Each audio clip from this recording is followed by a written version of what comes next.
जय माता की। जय सियाराम भाई। जैसे बच्चों ने पूछा था कि हमारे बच्चे जुड़े हुए हैं, जो उन्हें भी पूछा था और जो बच्चे कमेंट कर रहे थे वे भी, जैसे अखंड जोत लगाते हैं, अगरबत्ती बनाते हैं, तो उन्हें कहते हैं हमारी जोत बीच में ही वहाँ खंडित हो जाती है, 9 के 9 दिन चलती नहीं है पूरी।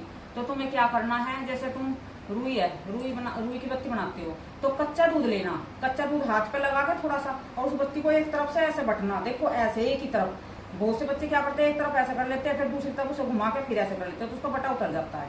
तो तुम्हें कच्चा दूध लगाते रहना है, और रुई की पहले तो लंबी सी ऐसे बत्ती बना लेना, मिला के उसे इक्वल कर लेना, ताकि उसमें कोई गांठ ना हो। बीच में से तुम खींचोगे तो उसमें गांठ हट जाती है, वो फिर तुम्हें ना खींचने में दिक्कत होती है ऊपर। और एक वो आती है पलक कर आता है, उससे नक चुट्टी, उसको रखे करो, उससे जरा सी ऊपर को बांट दे करो, अपने आप ही जोत ठीक चलेगी। 9 के दिन तुम्हें छेड़ने की जरूरत नहीं होगी, इतनी अच्छे से जोत चलेगी कि बहुत अच्छे से। तो कच्चा दूध लगा लगा के रुई की बत्ती बना लेना।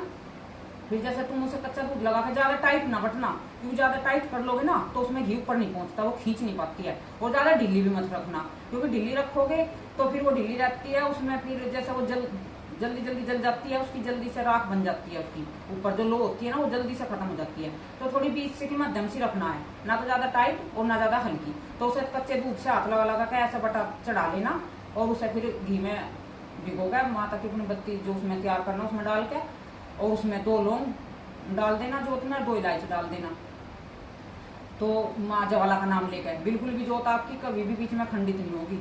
और जोत पे कलावा जरूर बांध लेना माँ का नाम लेकर।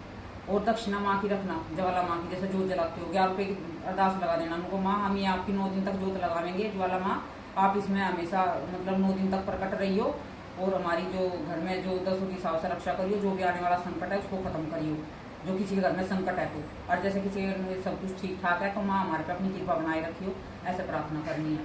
और जैसे जवारे बोते हैं, जो बोते हैं, जैसे मिट्टी में कलश रखते हैं ना, तो वो से कहते हैं कि हमारे हरे भरे जो जवारे नहीं होते हैं, हमारे अच्छे से जमते नहीं है।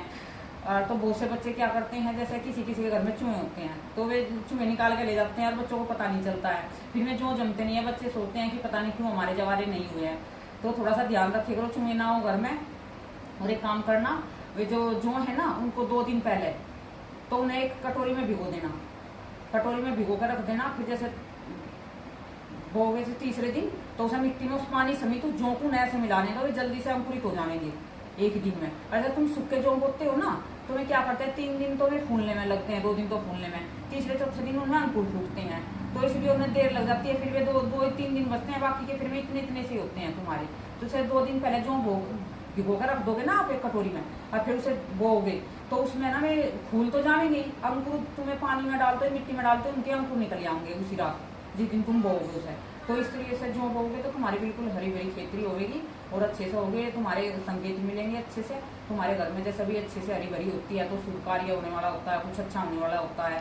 तो ये इनके कुछ अलग अलग संकेत भी होते हैं। वीडियो ज़्यादा बड़ी बन जाओगे तो मैं छोटी संकेत में समझाया 2 बातें तुम्हें, तो इन्हें कर लेना। जय माता की, जय श्री राम।